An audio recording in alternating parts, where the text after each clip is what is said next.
Nah, kalau ibu bilang hidup ini mau senang, ya itu senang itu ketika hawa nafsu terpenuhi, namanya senang. Tapi kalau bahagia ketika hati yang terpenuhi seleranya, baru bahagia. Makanya bahasanya senang sama bahagia itu beda. Bahagia itu urusannya hati. Kalau senang itu urusan nafsu. Kalau bahagia itu ruangnya ada di dalam hati, kolbun. Berupa sakinah, tumakninah, khusyuk, kudu. Gitu. Makanya ala bidzikrillah tatmainnul qulub. Hendaklah senantiasa zikir kepada Allah, maka hatimu menjadi tenang. Dan hati itu hanya senang dengan ibadah, dengan zikir. Ketika senang, dia syukur, sambungkan hatinya ke Tuhan. Ketika tidak senang, ya dia sabarkan, sambungkan ke Tuhan. Allah yang nimpakan ini, Allah yang kasih saya ini, saya harus terima gitu. Nanti juga tenang sendiri. Nah, itu namanya zikir. Diperintah ini kerjakan karena ingat Allah. Ini dilarang, dia tinggalin karena ingat Allah. Namanya zikir tuh.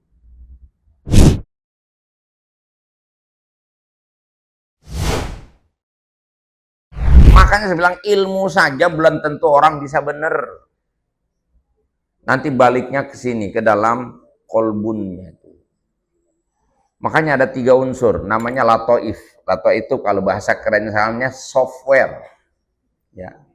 Kan ada hardware, ada software. Software manusia itu 3. 1 kolbun, 2 aklun, 3 nafsun. Tuh.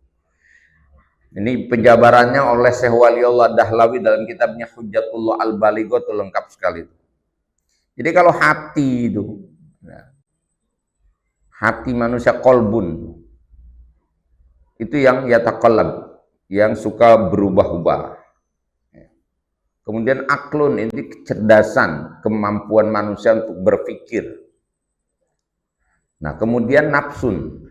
Nafsun itu jiwa. Jiwa manusia cenderungnya sama yang enak-enak aja, nafsu itu. Maunya yang enak-enak gitu. Urusan tidur sama melek, maunya enakannya apa? Tergantung. Kalau ada bola kayak pengennya melek. Kalau mengaji maunya apa? Tidur. Pokoknya enak-enak aja dia maunya tuh. Nah, kalau ibu bilang hidup ini mau senang, ya itu senang itu ketika hawa nafsu terpenuhi, namanya senang. Tapi kalau bahagia ketika hati yang terpenuhi seleranya, baru bahagia. Makanya bahasanya senang sama bahagia itu beda. Bahagia itu urusannya hati. Kalau senang tuh urusan nafsu. Gitu. Bisa bedain nggak ibu rasanya bahagia sama senang? Bahagia sama senang coba beda bu. Kalau senang mah biasanya tuh pokoknya yang penting selera kita, keinginan sama dengan kenyataan tuh namanya senang. Tapi orang senang belum tentu bahagia. Nggak lama biasanya senang itu, kalau bahagia itu permanen. Gitu. Karena memang ruangnya beda. Kalau bahagia itu ruangnya ada di dalam hati, kolbun. Berupa sakinah, tumakninah, khusyuk, kudu. Gitu. Makanya ala bidzikrillah tatmainnul qulub. Hendaklah senantiasa zikir kepada Allah, maka hatimu menjadi tenang. Dan hati itu hanya senang dengan ibadah. Dengan zikir. Tuh hati, bukan dengan duit. Kalau nafsu emang maunya duit. Makanya hidupin hati, jangan nafsu. Nafsu diampar aja. Mana tahu dia. Dia dikendalikan. Nafsu mesti dikendalikan. Orang pacaran ketemu sama pacarnya senang. Senang nggak? Senang. Tapi bahagia? Belum tentu. Apalagi sampai melakukan perbuatan yang dilarang agama, senang. Tapi setelah itu yang muncul apa? Wah, orang soleha semua ini. Nah, belum pernah melakukan dosa kan? Belum pernah bikin dosa kan? Belum. Nah, kalau belum pernah, belum punya pengalaman. Kalau orang pernah bikin dosa, enak waktu bikin dosanya, Ya, tapi setelah selesai bikin dosa yang muncul apa? Penyesalan, gelisah, takut, gitu. Ada nggak perasaan gitu? Makanya hati itu hanya bisa dipenuhi seleranya dengan zikir namanya. Zikir bukan mesti lewat ngucapin kalimat-kalimat. Zikir itu artinya membawa hati nyambung ke Allah. Ya, ketika senang dia syukur, sambungkan hatinya ke Tuhan. Ketika tidak senang, ya dia sabarkan, sambungkan ke Tuhan. Allah yang nimpakan ini, Allah yang kasih saya ini, saya harus terima gitu. Nanti juga tenang sendiri. Nah, itu namanya zikir. Diperintah ini kerjakan karena ingat Allah. Ini dilarang, dia tinggalin karena ingat Allah. Namanya zikir tuh. Kemudian wa khatama ala sam'ihi wa qalbi. Allah tutup pendengaran dan hati mereka sehingga tidak lagi mampu mendengar nasihat.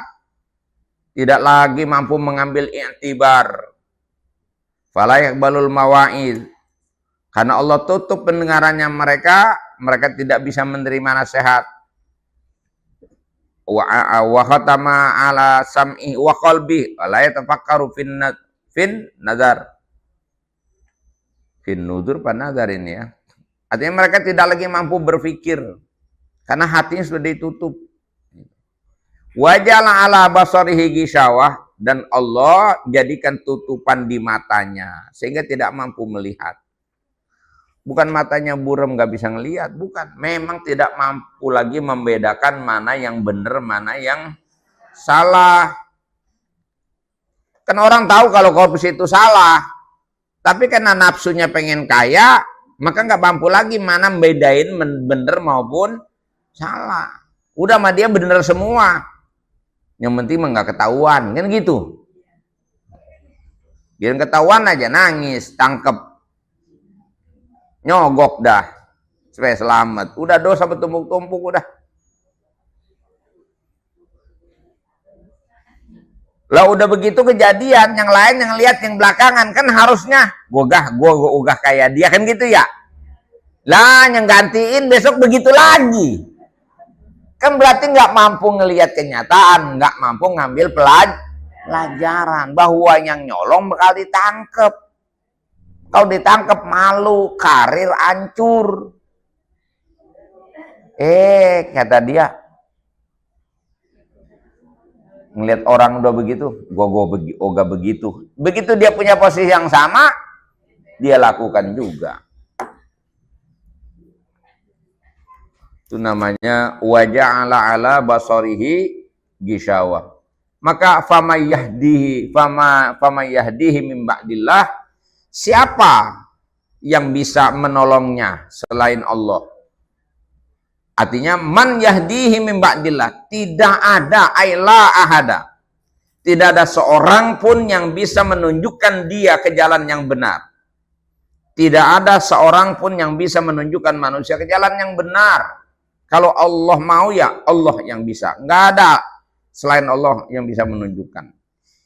Ulama setinggi apapun ilmunya, ya, kalau orang hatinya sudah tertutup, matanya sudah buta, nggak akan lagi mampu ditunjukkan mana yang benar, mana yang salah. Ya. Kita nih walaupun bandel-bandel, ya pernah bikin dosa, sering melakukan kesalahan, ya tapi mudah-mudahan Allah masih ampuni kita. Gitu. Jangan sampai Allah tutup mata hati kita. Kalimatnya wa khatama ala sam'ihi wa basari wa khatama ala sam'ihi wa qalbihi. Ya. Kan sana orang munafik sebenarnya khatamallahu ala qulubihim wa ala sam'ihim. Orang kafir ya, wa ala absarihim ghishawah wa lahum adzabun adzim. Kalau udah ditutup udah bahaya sudah. Nasihat nggak akan dengar. Kalau ini mah masih lembut-lembut, masih terang-terang jiwanya. Ya, buktinya ngaji jauh mau datang. Kan mau diomelin, dia mau. Iya kan? Ya ngaji kan isinya kan emang diapain emang? Kadang dikasih kabar gembira, kadang seolah-olah kayak diomelin gitu. Makanya kalau yang hatinya bandel, kapok. Boga ngaji lagi. Kayaknya gua mulu dipukulin. Gitu, ngerasa dewek dia.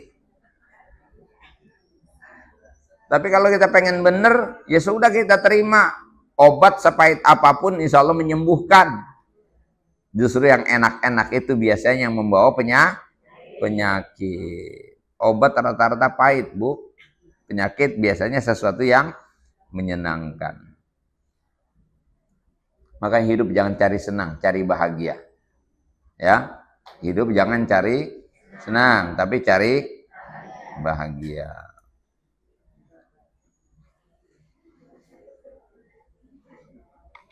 Untuk bisa bahagia, maka kita harus bisa menyenangkan Allah dan menyenangkan manusia.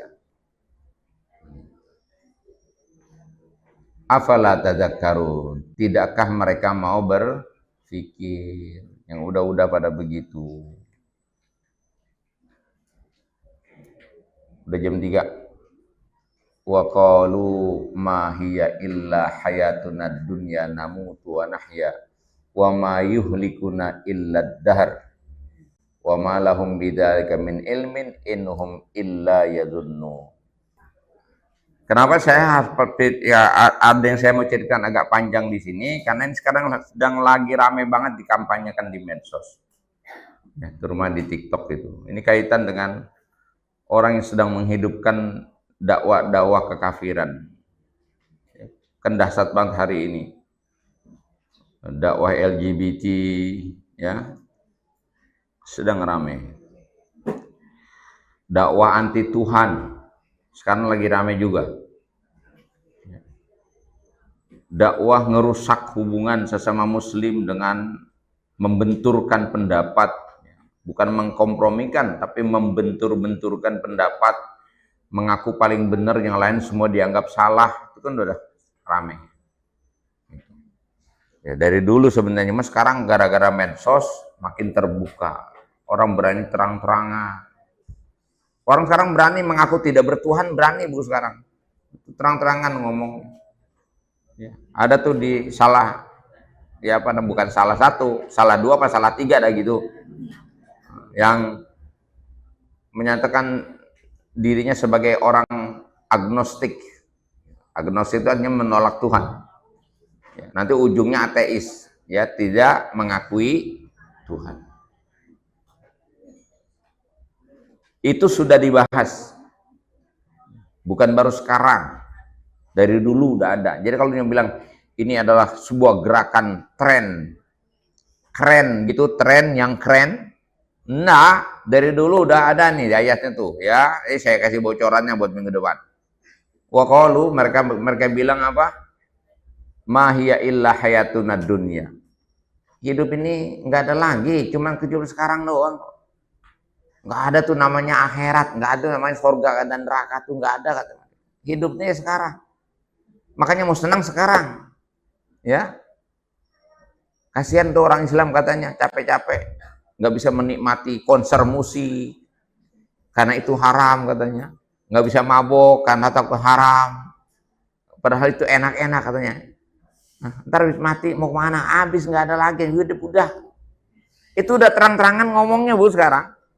Nah ini mereka bilang hidup ini ya sekarang katanya. Namutu wa nahya, kita mati, kita hidup. Wa ma yuhlikuna illa ad-dahr. Tidak ada yang bisa menghancurkan kita kecuali waktu. Jadi orang hidup itu kebetulan katanya. Nggak ada tuh namanya Tuhan, pencipta Tuhan. Apa namanya Tuhan mencipta? Kita hidup ya hidup, mati ya mati katanya. Saatnya hidup ya hidup, saatnya mati ya mati. Hai. Itu pendapat itu udah lama, dari dulu, sekarang mulai dihidupin lagi sama penyokong-penyokongnya. Nanti cara jawabnya bagaimana, kita bahas minggu depan insya Allah ya.